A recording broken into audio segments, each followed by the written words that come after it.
Good afternoon, ladies and gentlemen, and welcome everyone to this year's Ipsoman Watt Memorial Lecture.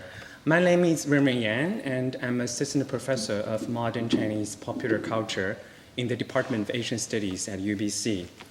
Although today we have attendees dining in from all over the world in spirit, we are gathered here at UBC, which is located on the traditional, ancestral, and unceded territory of the Musqueam, Squamish, and Tsleil-Waututh people. The land we are situated on has always been a place of learning for the Musqueam, Squamish, and Tsleil-Waututh people, who for millennia have passed on their culture, history, and traditions from one generation to the next on this site. We are very grateful for the opportunity to work and live here. I also want to echo our head Sherilyn Obar to express our profound gratitude to Alex and Chi Shun Watt, whose donations at UBC have funded this lecture series. And we are very grateful that Chi Shun is here with us today. And welcome and thank you so much for your generous and persistent support. Of course, I want to thank Connie Wu, our capable communications and events coordinator, and together with many volunteers and work-learn students who kindly provide all the logistic needs we needed for today's event. Without them, this lecture series would not be possible. Yesterday, we had this great opportunity to have a research seminar with Professor Ban Wang, where we discussed Lu Xun's critique of techno-scientific modernity. And today, Professor Ban Wang is going to deliver us another public lecture on modern China's quest of cosmopolitanism. And so let me say a few words about our arrangement today, and then I will introduce our guest speaker. Please note that this lecture is being recorded and now is being live streamed on YouTube. For audience in the auditorium, during the Q&A session, please raise your hands and our assistants will pass on the microphone to you. And also for our YouTube audience, please feel free to enter your comments and questions in the chat box, and we will try to address them towards the very end of the lecture if we have time. And if we cannot exhaust all the online questions, we will make sure to convey the questions to Professor Ban Wang later.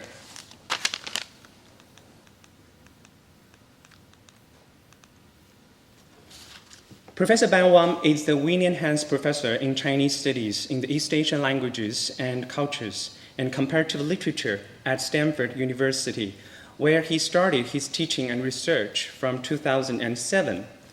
He has taught at SUNY Stony Brook, Harvard, Rutgers, East China Normal University, the University of Zurich, Yonsei University, and Seoul National University. Professor Ban Wang is an extraordinary and inspiring scholar and transformative thinker of modern Chinese literature, film, and intellectual discourses. His work spans 20th century Chinese aesthetics and politics, socialist culture and legacy, memory and trauma studies, world literature, and the recent term to science fiction and environmental humanities. His major publications include the influential The Sublime Figure of History, where in addition to his keen explication of the notion of sublime, the chapter Desire and Pleasure in Revolutionary Cinema becomes a must-read for anyone interested in Chinese socialist film. Another book, Illuminations from the Past, Trauma, Memory, and History in Modern China, also came through Stanford University Press in 2004, renewed our understanding of nostalgia and suggests a critical confrontation with the trauma and tragedy within the Chinese project of modernity. He continues to explore the dialectic interplay between history and memory in his Chinese monograph, 历史与记忆, through Nanjing University Press in 2004. And this year, he brings to us his new book, China in the World, Culture, Politics, and World Vision, which just came out through Duke University in March. In this ambitious work, Professor Wang focused on a host of imaginations, presentations, and ideas of China in relation to the world. According to Professor David Wang from Harvard University, who is also one of our award lecturers, Professor Ban Wang compellingly explores the rise and development of modern China in ever-changing cross-cultural contexts. It is an overarching engagement with the issues of self-perception, cultural representation, and transnational communication through the mediums of literature, cinema, and political treatise. In addition, Professor Ban Wang has published numerous research papers and edited and co-edited 8 books on the fields of Chinese studies, including Chinese Visions of the World Order, Tianxia, Culture, and World Politics, 2017, Words and Their Stories, 2011, and Trauma and Cinema, 2004. Without further ado, please join me in welcoming Professor Ban Wang. Thank you very much, Yang. And it's been a great honor and pleasure for me to meet the faculty and students here at UBC. This is my second time that I've been here. I'm overwhelmed by the warmth and welcome and hospitality. I feel that I don't quite deserve such warmth, and I'm very, very excited to see this big audience. To tell the truth, I haven't had a big audience like this never had an audience like this at Stanford. Yeah. When I went to China, I did have an audience maybe in Beida, Tsinghua University, Beida, and a lot of people turn out to hear what I have to say, but never at Stanford. So this is a great occasion. I feel that I will try my best to share my ideas. Okay. Now, my topic, going against the world by joining it.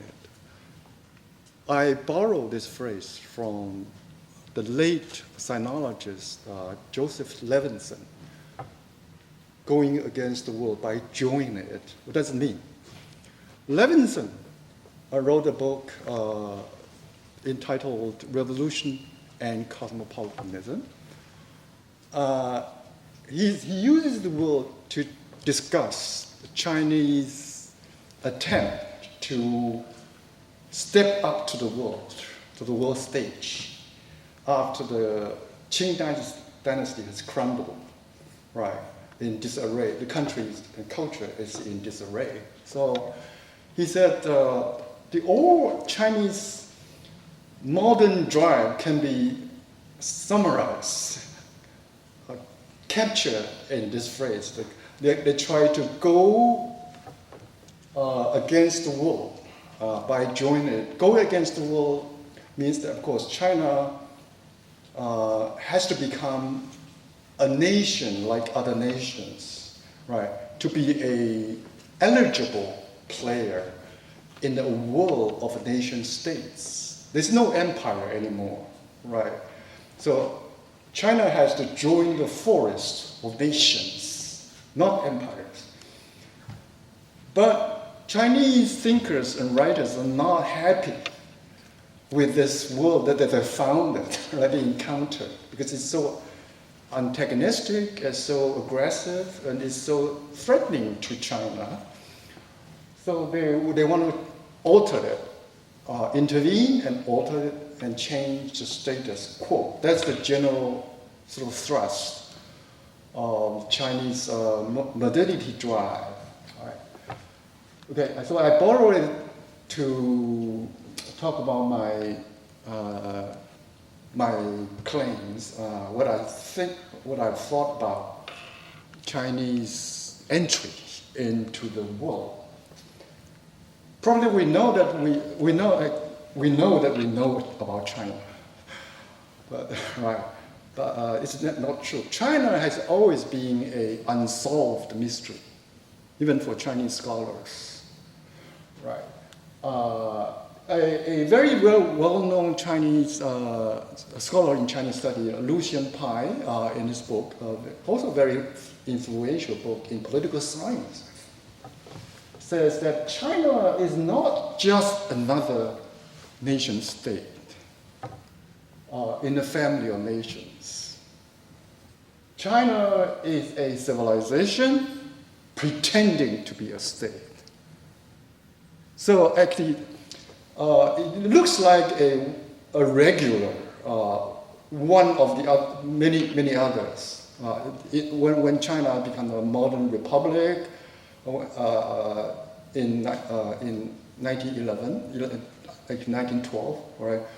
And then PRC, and that's later, right? 49.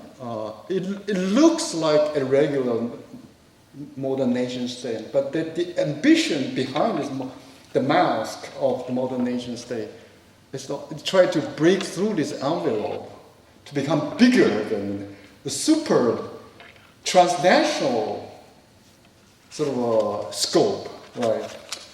So this actually echoes Liang Qichao, the earlier thinker. Liang Qichao, 100 years ago, Liang Qichao said that the Chinese political tradition, right, had never conceived the self-contained state, be it ancient kingdom or modern state, right? Whether it's modern kingdom, ancient kingdom like Zhao Guo, Qin Guo, or whether it's a modern nation, they never conceived of the self-contained state to be the ultimate unit of human society, and have always held tianxia, that's all under heaven, tianxia, to be a higher order over the separate polities. Now, we have a lot of contemporary examples of this legacy, this kind of thinking. For example, China's One Belt and One Road, you know that One Belt, One Road initiative. Recall this kind of a broad vision, right? Recall the Silk Road over the Eurasia landmass. It all ends in the Mediterranean. Julius Caesar actually wore the Chinese silk, like gown, right? The bell, of course, means the jumpstart. It's a jumpstart of the old trade route through Southeast Asia and Africa, right? Zhenghe, this Ming Dynasty admiral, actually, the whole fleet of ships actually ended in the east coast of Africa, is Tanzania, right? What's the present Tanzania, right? So there is also this call for a community of common human destiny. 人类命运的共同体, right? This is called for this one. This more sort of a current example. And then these new things also have the old actually precedents, right? Early example. Liang Qichao, 100 years ago, said something like this. He said at Paris Peace Conference in 1919, right? He was there not as an official diplomat. He was in exile after the failure of the reform, 100-day reform. 百日维新, right? Exile in Europe, is traveling in Europe, but he got a chance to observe League of Nations at work after the World War I. Okay, so he was fully aware the limitations and bad things that League of Nations doing to China, right? You know all the League of Nations are trying to transfer the German assets in Shandong province to Japan, right, to Japan. So it was a violation of Chinese sovereignty, and you know that it triggers the May 4th movement, right? It's really about that kind of a violation of sovereignty. Liang Qishan was fully aware of this, yet he applauded the League of Nations initiative as a visitor for a grand human community. He applauded that, even though it's detrimental to China. Right. So he said this is an echo of China's classical vision of tianxia and datong. Datong is a different way of talking about tianxia. It means the grand unity of the world.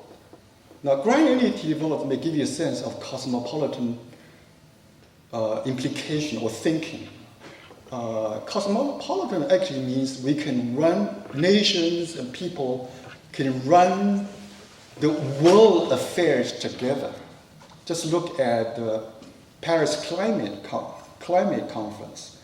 It's built upon assumption we can come together and run our world affairs together, right? That's cosmopolitanism. But he said it's sort of a recall Chinese vision of datong. Liang Qishan was a staunch nationalist. He written a lot about nationalism, how important it is for China to become a nation state like other West, like England and the United States and other United States. It's very important for China to become a nation. Yet, he said, that's not enough. That's not enough, right? He asserts a nation is not the paramount polity. It's not the ultimate, right? But only a threshold to datong cosmopolitanism. Only a threshold. You step over a nation, you become a bigger community, right? The nation state's raison d'etre, use the French like reason of state, right? Is not a self-interested and chauvinistic, but projects a planetary ethic, progressing in a spiral from the individual and family through nation states. Growing up, a nation should cooperate with other nations so that all people would unite and culminate in a unitary world, the datong. Drawing on Confucian doctrine of cultivate yourself, order the family, and govern the country, and bring peace to the whole world. That is in Chinese, 修身齐家治国平天下, right? He used that model, that narrative, to describe how nation will evolve into that kind of bigger community, right? He said Liang pictures a self, a subjectivity. Today we use subjectivity, right? That is not self-serving, but sociable. A nation state that is not aggressive, but a team player. The moral trajectory, that's Xiu Qi Zhi Ping, the moral trajectory ascends from a spiral, in a spiral, from the individual to family to nation state, culminating in a peaceful and unified world. This kind of idea, he called this kind of idea as cosmopolitan state, right? Just go through this trajectory spiral. You arrive at the ultimate goal, this cosmopolitan state. You could even give a name to that. Now, this kind of thinking is actually a kind of cosmopolitanism. That's why I use the word 世界主义的国家. But it's also a form of liberal cosmopolitanism. So in early 20th century, liberal cosmopolitanism really had a heyday.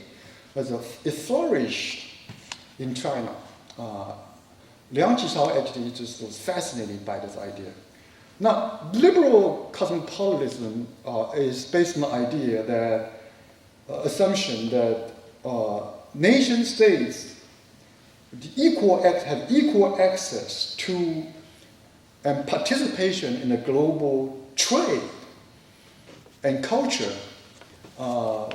You have cosmopolitanism. If you all participate in this global exchange and interflow of trade, commerce, and culture, like the Silk Road in the past, you will have a wonderful condition for cosmopolitanism. This liberal cosmopolitanism, right? And Liang Qishao paints a picture of that in his novel, The Future of New China. It's a kind of a political fiction, political science fiction, right? In this novel, only five chapters novel, it's unfinished. He presented a World Expo that is happening in Nanjing and Shanghai. In Nanjing, it's really you have some kind of United Nations arrangement, right? The leaders of great powers come to Nanjing to talk about ceasefire and talk about like disarmament, right? Lay down your arms, make peace. On the other side, on Shanghai, you have a trade fair, 博览会, right? It's like a 广交会, 博览会, 广交会, that sort of thing, right? A vibrant trade, commerce, buying and selling going on. It's a big world market. On the side of that World Expo, the World Expo actually gets repeated. It's very interesting that Liang Qishao really paints a picture, and it gets realized in Shanghai, Pudong, in 2010, right? Exactly the same kind of picture, right? Same kind of picture. So World Expo. But on the other side of the World Expo is a scholarly academic exchange that people like us would be in love with, right? It's a tremendous, sprawling seminars, everywhere seminars. So the scholars and philosophers, thinkers around the world come together, have seminar, dialogue, and have draw on each other's tradition, east and west, south and north, and everything, every time coming together. So Liang Qishao was really fascinated by this kind of trade, the flow of trade, commerce. On the other side, the flow of culture ideas, right? So he stepped aside as a narrator. He emerges from behind the scene and said, "Look, this is datong. This is datong. This is what I want, right? What I want. It captures. He wants to capture a freewheeling sense of cosmopolitan cultural flows and exchange." We know from Western thinking, right? From Adam Smith and Immanuel Kant, they have the same thought, right? They think that the world commerce and trade will facilitate, will become a conduit, will be conducive to international hospitality and connectivity, right? The people come together to do trade and make friends, right? That's a medium, that's a conducive, right, to that a cosmopolitan world. Okay. Now, this kind of a liberal cosmopolitanism actually sort of is based upon the idea that the world is flat. The world is flat, right? And it also have a cultural representative in China. It flourished in Shanghai from 1930s to 40s. One of the representative is Zhou Zhuren. Zhou Zhuren is Lu Xun's brother, the elder brother. The whole group of people are cosmopolitan writers. They run magazines and have a cultural exchange. The group is based on Shanghai's foreign settlement. It's very interesting, right? This group, they flourished in a colonial foreign settlement that enjoy extraterritorial rights in China. Basically, they have their own right and legal system on top of China, right? Chinese government cannot interfere with them. So it's a state within a state, right? But these people actually flourished within this 租界, right? 租界地, right? If they say something, they have to recognize land endowment, right? You give the land to give me a voice. Also the land endowment. But the colonial 租界 occupiers, they never recognize this is it's their land. It's their land. You don't recognize that this is the land you take from Chinese people, from Chinese territory. Yeah. But the interesting thing, these people actually are very active there in that place. Yeah. Zhou Duren was steep in traditional classical traditions, yet he commanded a wide variety of modern knowledge, such as anthropology, aesthetics, even biology. Yeah, he knows biology, psychoanalysis too, right? And Zhou, he took a transcendental liberal humanist stance. He called for human literature. Now, what is human literature? 人的文学. Human literature valorizes the individual as the fundamental unit of humanity.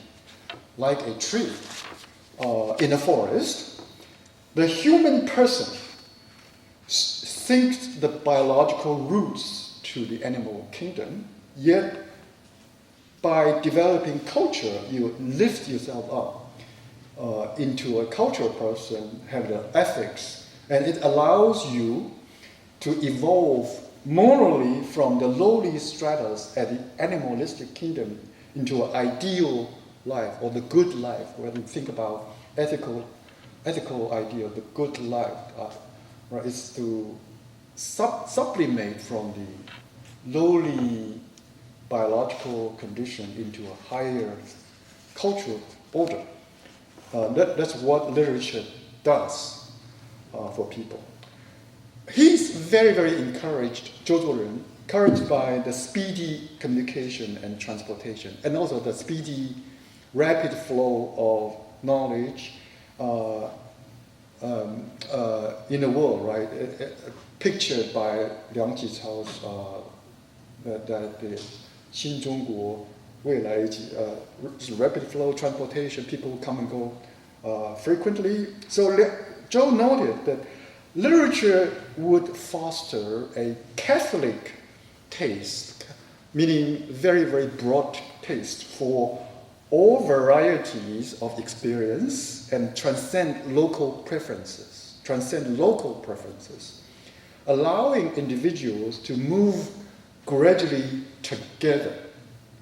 Literature allows individuals to move together. Although there is a Peters and Johns in the West, and the Johns and Lees in China, the people are different, right? Names are different. But they all are units of mankind. Again, they come together as a mankind. Okay. Another interesting figure that has been studied in terms of cosmopolitan representative is Lin Yutang. Lin Yutang was born in Fujian province of a Christian family. Fujian province is also my hometown. Lin attended St. John's University. It's interesting. St. John's is a missionary university in Shanghai.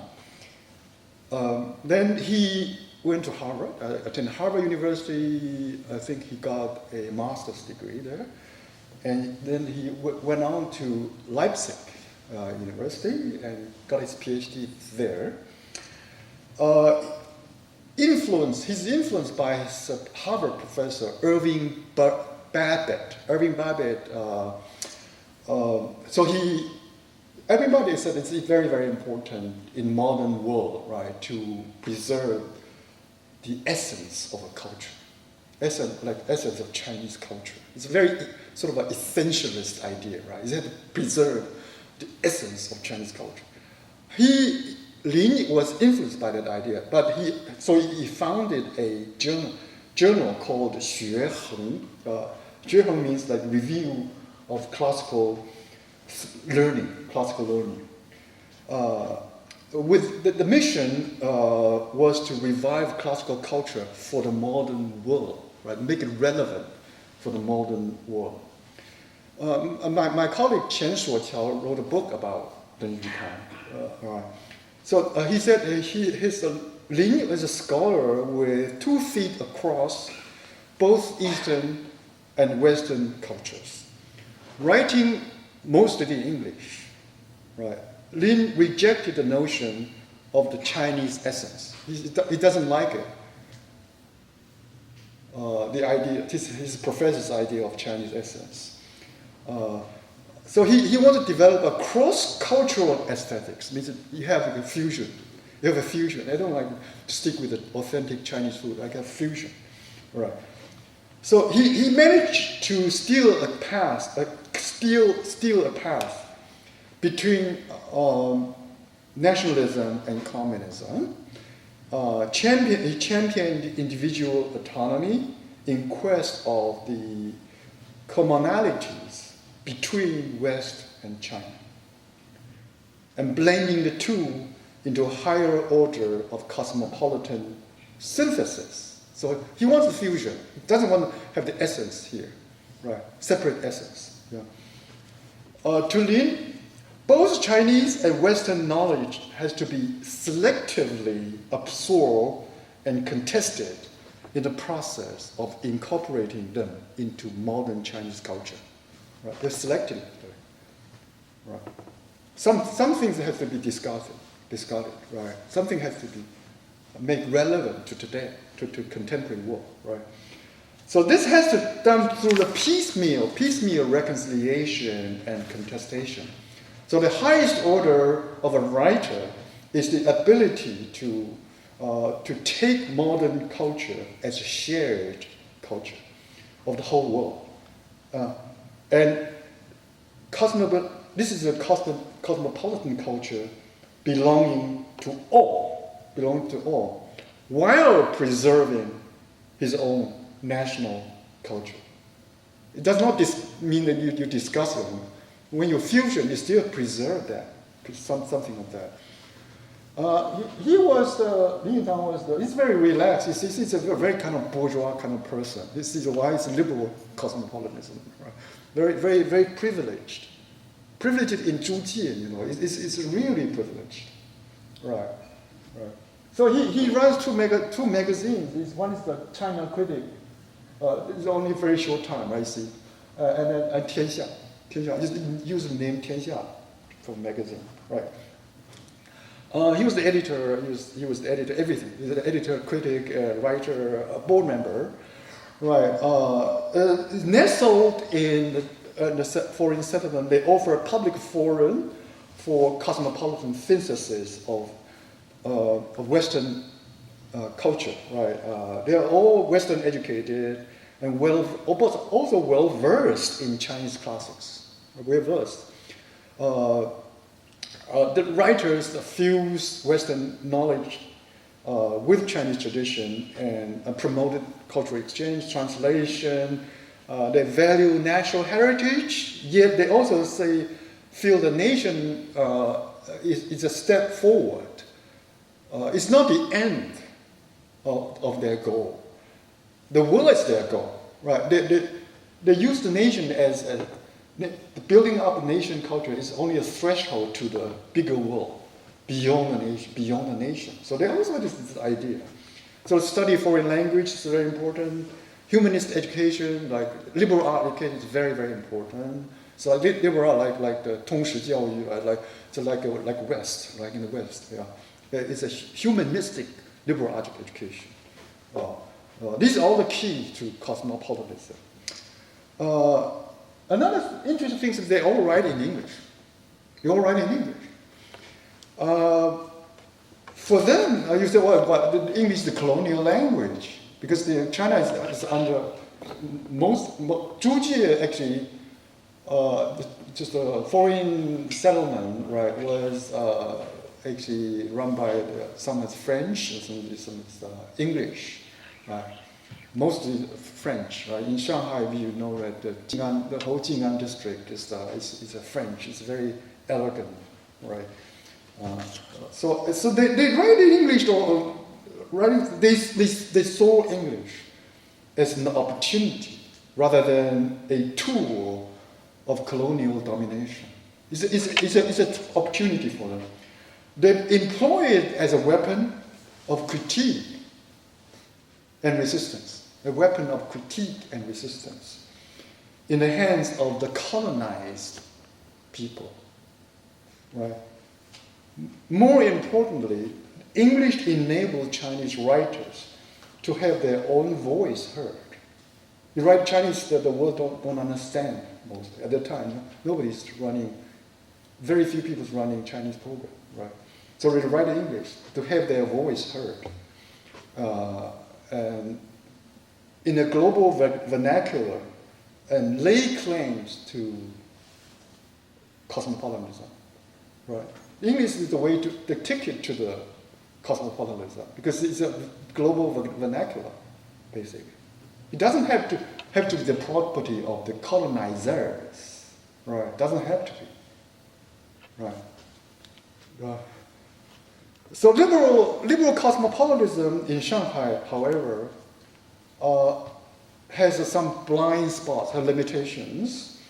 It is implicated in a myth of culture as a form of capital and commodity. This is something I want to critique this a little bit. This is find fault with liberal cosmopolitanism. The expansion of the global capitalism, wrote Karl Marx, have given a cosmopolitan character to local economies and also facilitates the circulation of culture. In place of the old local culture and national seclusion, isolation, and self-sufficiency, we have intercourse, exchange in every direction. Universal independence, we have universal interdependence of nationals. The intellectual creation of individual nations become common property. And from the numerous national and local literatures, there arises world literature. This is the famous statement in the Communist Manifesto by Marx. Marx actually also had a streak of liberal cosmopolitanism in his statement, even though later he qualifies that. Right? Somehow, commerce and trade is conduit, right? It's a conduit conducive to world literature. This is also a Goethe's idea of literature, right? But Joseph Levinson that I mentioned, this sinologist in this book, Revolution and Cosmopolitanism, take issue with this. He said this is actually he's very, very worried about this kind of inevitable loss of a deep-seated national culture and tradition in this kind of a commodity circulation. Like all the culture is like a commodity circulating, buying and selling culture, right? In this kind of cultural market.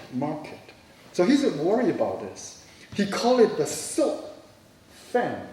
He called the silk fan approach, like a fan, everywhere, equally everywhere, right? You open up the fan, the silk fan. It's so nice. Everything is there. You have Chinese tree, like a landscape painting, and your Western, you have English silk fan approach, right? So equipped with the transcendental aesthetic patterns, transcendentalist above his ground, right? Transcendental. This style of cosmopolitanism attempt to construct a culture out of selected values from particular histories, so that a cultural Esperanto, common global language, will accord with new technological universe. The term technological is not about technology and science. It's about formalistic language. That's Esperanto, new cultural Esperanto. So you have numbers, or you have digital numbers, things like that. This is all Esperanto. It highlights this kind of Esperanto, technological nature of Esperanto, highlights the formal and abstract patterns. But those patterns are empty of the particularities and complexities of a live world, like a Chinese live world, right? An on-the-ground experience, grassroots experience. Yesterday we talked about this kind of a disconnect quite a bit, right? It's kind of language that's out of touch with living life of people, right? So I think that's what Joseph Levinson is worried about. Right? You have a world literature based upon that kind of patterns, right? You forget what is going on the ground, right? This idea of this technological or technocratic language, expert language, or aesthetic language, it's also connected with museumization. Now, the process of museumization, turning it into a museum for exhibits, right? This is another way of saying a commodity spectacle, right? You turn something living work of critique, like Lu Xun's work, into exhibits. You turn it into a commodity for consumption, right? So this museumization is associated with commodification and canonization, enshrined into the classics, right? It consecrates formal properties of literature and arts and elevates them to a cultural capital and become reified, become things like reified.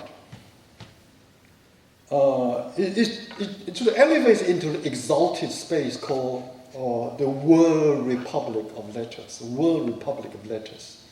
right? Into a currency, basically. You turn it into a currency. Such cosmopolitanism becomes very vulnerable. It's very vulnerable, as Peng Che put it. Peng Che is a great scholar of cosmopolitanism. Peng Che is very suspicious of this. He said, if you think of world literature in that terms, as a commodity terms, it's very vulnerable to the manipulative constitution of taste, desire, and opinion by the global community, global commodity circuits of image production. global commodity image production is simply just cultural industry. Just cultural industry. All the presses, all the art markets and things like that, right? So disengaged from struggle and lived experience of a semi-colonized nation. China is still a semi-colonized, right? So aesthetic works, these purely aesthetic works, are celebrated as something pure, free, and universal. So writers will turn away from the reality and become aficionado, like an expert, right, in like assessment, right, aficionado. Trading on the cultural commodity in the cultural market. It's like a buffet dinner. You are an eater in a buffet dinner. You pick something from this sushi, here is pizza, here is something like that. And you don't really try to understand where it's coming from. You know it's where it's coming from, but you don't know the history, you don't know the labor, don't know the life ways that is behind that, right? You don't want to know it because it it pleases your butt. It's like a garden variety of cultures in a plate.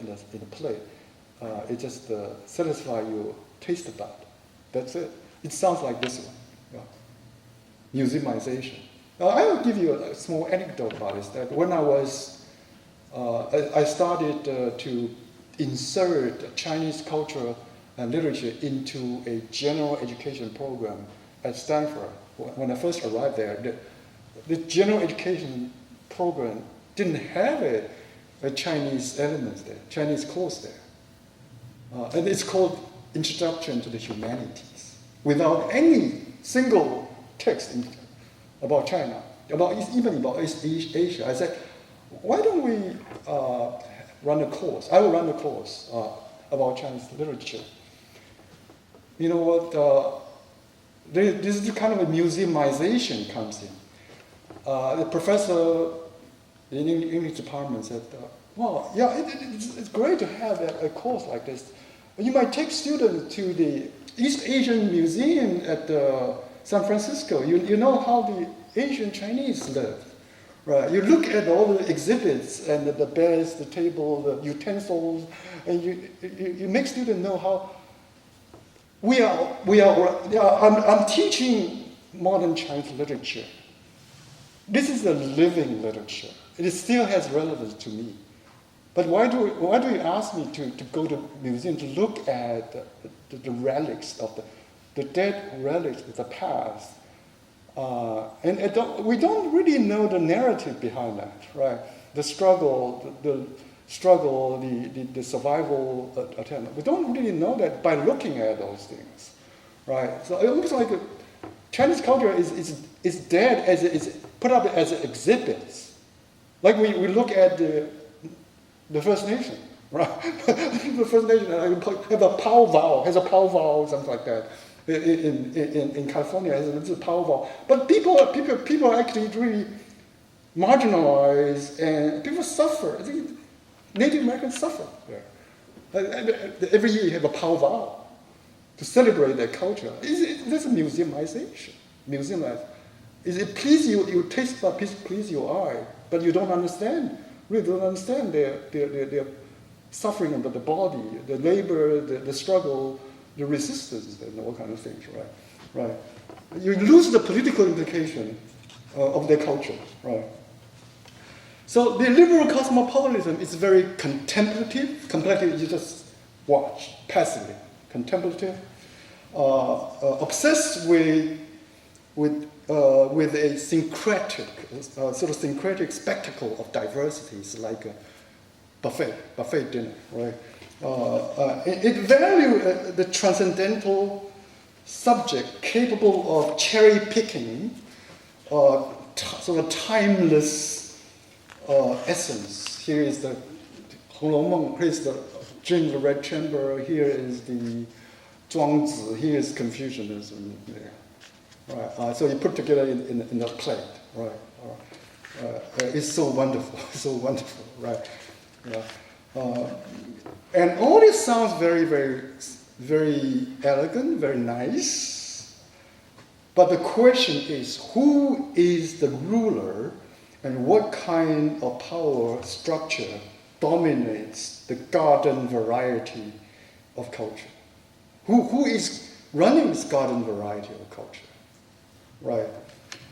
This kind of idea averts the eye, museumization, canonization, commodification of culture, literature, averts the eye from the stark reality of the unequal relation governed by the colonial control over the periphery, territories, markets, and culture. China is still in the periphery, even though it's a big country. It's peripheral country, right, in the world stage. Right? These writers are members of a colonized country. They are very, very far from an equal party to this wonderful banquet of cultural communication. Wonderful banquet, right? They have no access. They have no voice. They have no ticket to the table. To the table, have this kind of wonderful buffet, right? So the idea that the diplomacy is not an option for a weak country applies here. 弱国无外交, right?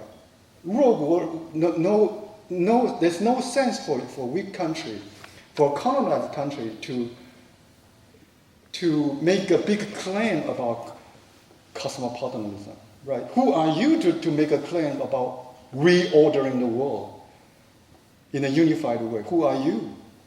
It's still out of the door. You haven't entered this yet, right? You have not entered this yet, right? Who are you to talk about that, right? To talk about the whole world, to arrange the world affairs, yeah, yeah.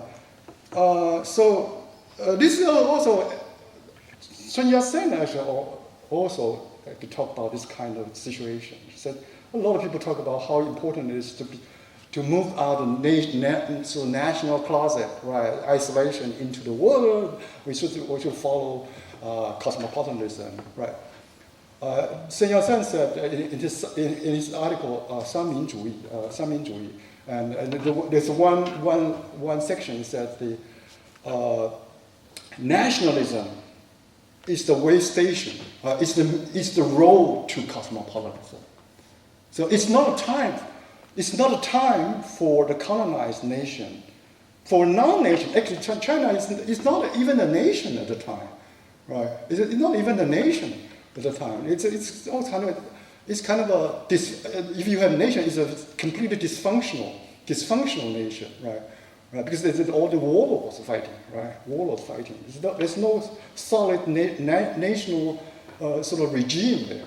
So Sun Yat-sen actually said, Sun Yat-sen, of course, it has a relevance here in this town. All right, Sun Yat-sen, right? So he actually said that to achieve cosmopolitanism, we're not in the position to talk about cosmopolitanism, but cosmopolitanism is a good idea. It's a good idea. We need that because it sounds like datong, sounds like tianxia in the old Chinese way, right? Sounds like that. But to achieve that, China should become a nation first. It should become a nation. It should step into the forest of nations. It should become a nation first. All right, and then we can actually promote cosmopolitanism. Right? That is the idea. That's what I call threshold. Right? And Mao almost says the same thing in his talk about Chinese Revolution. Okay. So as a movement, I'm trying to sort of say bad things negative things about cosmopolitanism. To tease out what is being pursued by revolutionary Chinese Revolution in the Chinese Revolution. So as a movement to overcome the unequal conditions of colonialism and imperialism, Chinese Revolution pursued a different kind of cosmopolitanism. This is the socialist cosmopolitanism. So I don't even want to use cosmopolitanism. This is still internationalism. Why? Because nation still in the internationalism, right? So nation is still very, very important.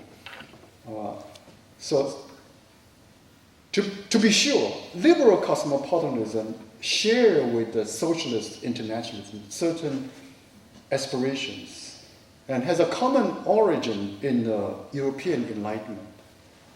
For example, in the Henri Saint-Simon is a utopian socialist, like France. He has a utopian vision, and the socialist internationalism recalled for him the European Parliament. It's like European Union, European Parliament, in which people's activities could extend beyond their own country. People, I mean, social society, people. Their activity, their connection goes beyond their nation. That's the utopian socialist internationalism in Saint-Simon. It's the 19th century, right? In Chinese May 4th movements, it's also carry a strong sort of a combination of liberal and a radical cosmopolitanism. For example, Li Dazhao is a socialist thinker, is a leader of May 4th movement. He cherished the cosmopolitan dreams, right? In his talk, in his essay about Soviet October Revolution, he lumped together liberal cosmopolitanism together with communism, socialism, October Revolution. October Revolution for him is the people's victory, 庶民的胜利, right? All right. So it's good. It's a socialism, right? So he gathered into one package many, many different things. It's a mixed bag of things, right? Humanism is there. Humanism, universal principles, 公理, right? 公理, the justice, 公理 is there. Pacifism, 和平主义 is there. Democracy, no doubt, this is very important. 民主, right? And the May 4th movement is calling for democracy, 民主科学, right? 民主科学. It's there. Freedom, the red flag, the socialism, red flag, is pretty a lot of a big bag, mixed bag of things. Working classes, 劳动阶级, working classes, enlightened citizens, that's again liberal democracy, right? Enlightened citizens, and world leaders such as Woodrow Wilson. Even Woodrow Wilson is in the bag. It's very strange for this kind of thinkers, right? It's just everything is together. But then you know it's not easy to put everything together, because under the growing aggression, colonialism and imperialism forced the revolutionary to approach China's future along the lines of internationalism. Tackling the dual task of national independence and social emancipation, revolutionaries became both nationalists and internationalists. Both nationalists, because you don't have a nation, you want a nation to stand up, right? Because you are invaded by the Japanese, and also you are occupied by these imperial powers, occupied. It's a semi-colonized. So you have to solve the national question first. But you still have to think about connecting with the working class of other nations. That's socialist. So They want to mobilize a wide swath of population for national liberation from colonial rule. That's national independence movements, right, against Japanese invasion. While at the same time, while they are forging alliance and solidarity with the workers around the world, right? That's the socialist part. Right? Marx said that workers of the world unite. That's socialist. But the interesting here is nation has no place in the classical orthodox Marxism. Even though Marxism is talking about world literature, right? Marx is talking about world. There used to be a lacuna, right? It's a lack, it's an empty spot there. Because Marx famously said, right, the nationality of the worker is neither French, nor English, nor German. It is labor. It's free slavery, just selling the body. Right? Hustling means selling the body. Right? His government is neither French, nor English, nor German. It is capital. So it's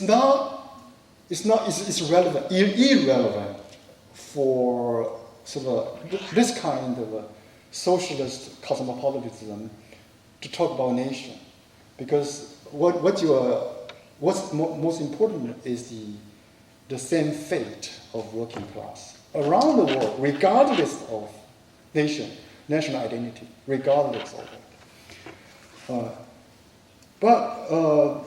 So you have nationalism somehow is antithetical, is right? Does not sit well with internationalism. But in China, in the revolutionary circle community, they get connected, right? In my research, new research, in my book, I try to say that this divide between nationalism against internationalism, this divide is too rigid. People say binary, too rigid, right? 井水不犯河水, right? You are either nationalism or you are either cosmopolitanism, right? Nationalism narrow-minded, it's a tribalism, it's narrow-minded. Internationalism is cosmopolitanism is broad-minded. It has a world scope. It's globalism, right? That sort of thing. So I try to say that actually they have a dialectic interplay, right? One thing can relate to the other. The other still carry, the internationalists still carry nationalism. And nationalism carries internationalism. So they are interpenetrate each other. Okay.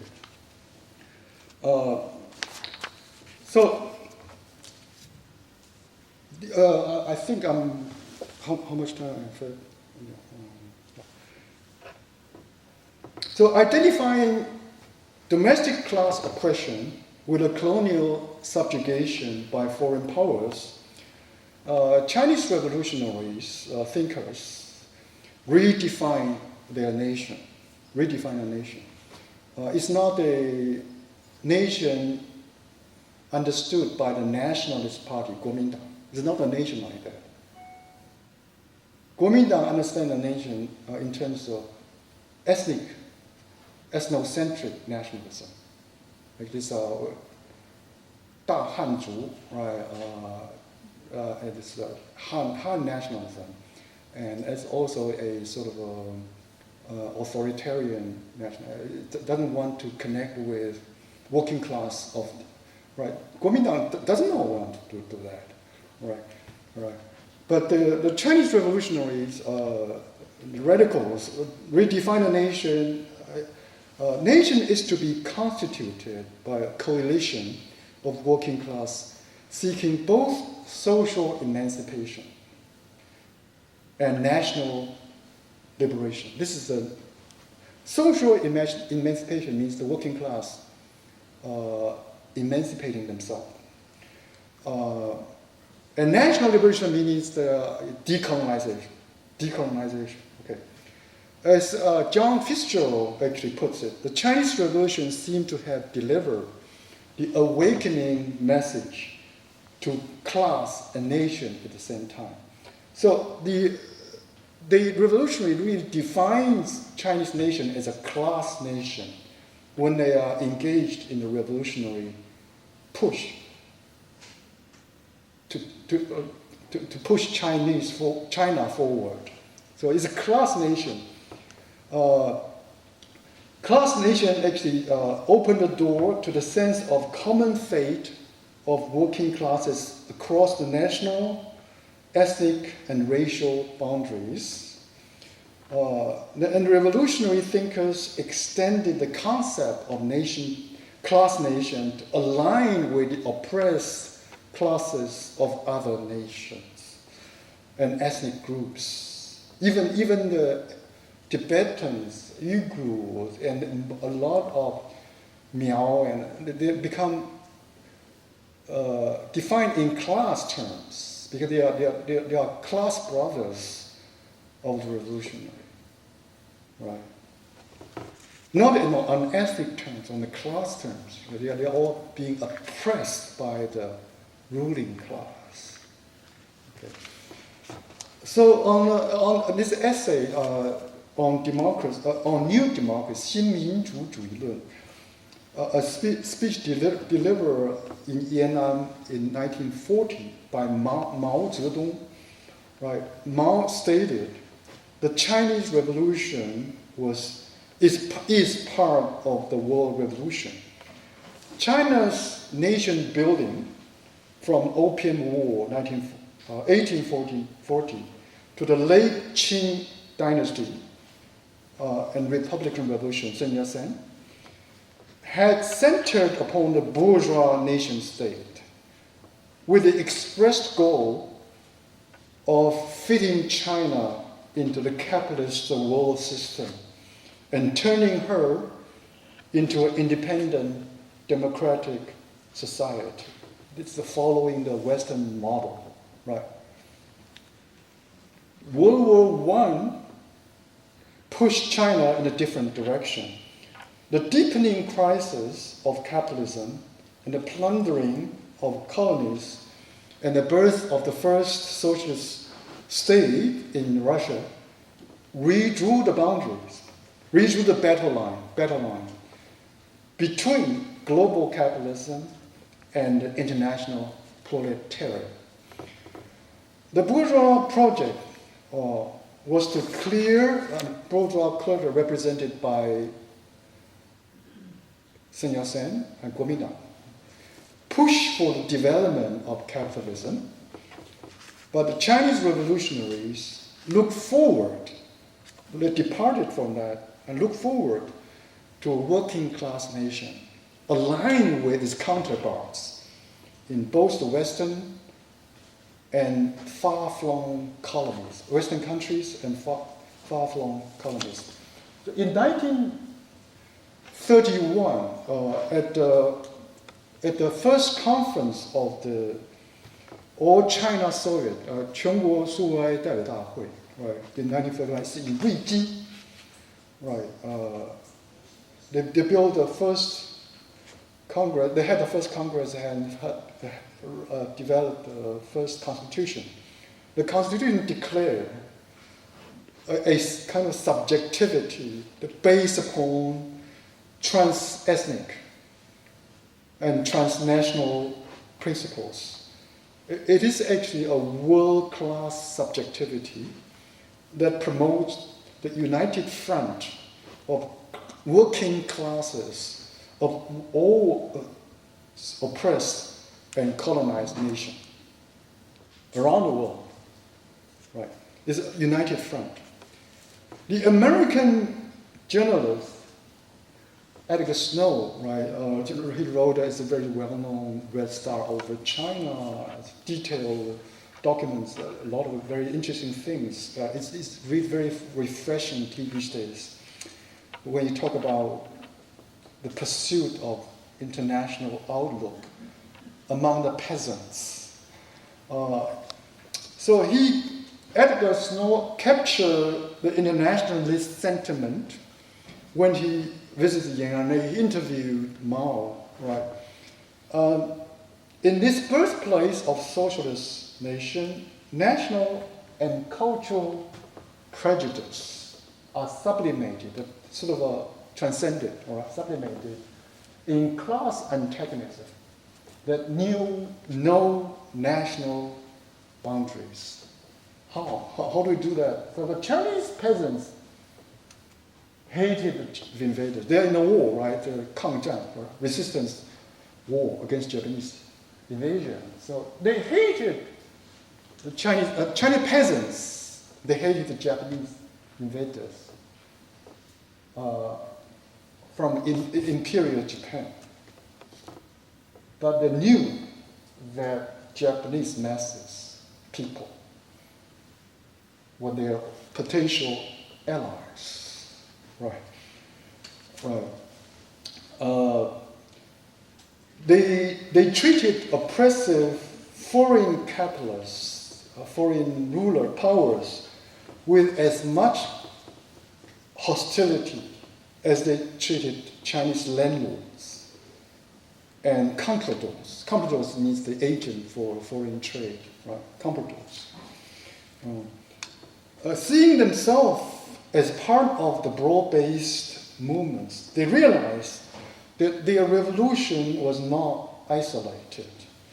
And hundreds of millions, I'm quoting and paraphrasing what Edgar Snow is saying about this. Hundreds of millions of workers, not only in Russia, but also throughout the Europe and world, were anxiously watching these peasants. And when the time comes, will emulate them. I think they are making an example for the working class. So the vision of the world split in this shift from the liberal cosmopolitanism that says the world is flat, but the world is not flat. It's very uneven, right? Very uneven. You shift to international or revolutionary internationalism. To be sure, capitalist modernity is nothing but a world-making process. Capitalism by nature must extend capital and production around the world in search of markets, territory, resources, materials, search economy, and search of domination, right? Sphere of influence. In Marx's words, remaking the world in its own image, right? Yet such a world deepens rivalry, exploitation, inequality, and poverty. The spreading Western culture in the name of cosmopolitanism, capitalist world order justifies the legitimacy and structure of colonial domination. So in contrast, socialist internationalism cherished a dream of subaltern coalition of national peoples composed of working class. This is an alliance that anticipates the third world and global south today. The twin theme of the class emancipation and the national liberation undergirds Mao's claim that the Chinese Revolution is part of the world revolution. Levinson probably was right when he suggests actually that Mao's melding of nationalism and internationalism was to redeem ancient Chinese dream of tianxia. So actually you use it to redeem China tianxia vision. So he called it communist cosmopolitanism, right? It derived from the Marxist worldview, but it compensates for the Confucianism lost. Confucianism is the Chinese sense of the world, what the world is supposed to be, but it's lost because under the blow of colonialism. But somehow Mao used the Marxist internationalism to recover that confusion from when it's buried, unearthed from the rubble. Unearthed the confucian tianxia from the rubble by using Marxist internationalism. It's a very strange, interesting idea. We can talk about that. Yeah. I don't quite agree with that because it's not really a Confucian order, right? What the internationalism is not trying to recover the Confucian order, but the whole sense the world should be united. That sense is there. The whole sense should be united and not conflicted. Right? That sense is there. Yeah. So the concept of tianxia, I conclude, concept of all under heaven actually lies at the center of the Chinese world vision. It's still very active today. It's in the back of their mind when the Chinese thinkers think about China's involvement, engagement with the world. It's always in the back of their mind. It's constantly being updated into modern outlooks. So my conclusion is that China's entry into the world stage is driven as much by the age-old desire as from absorbing and borrowing, learning from the West. Western enlightenment, science, humanism, socialism. I try to tell a story of China's pursuit of decolonization, national independence, and national form of literature and culture, and world literature. Socialist internationalism, an alternative way of economic development. Right. In my new research, that book, I talk about alternative way of economic and social development. Okay. And of course, the solidarity, emotional solidarity with the third world nations, Rather than a national exception, China is a threat, China is a imperial power, right? Or just China is trying to dominate world. I said the Chinese worldview aspires to a shared, integrated, relatively fair world. Thank you very much.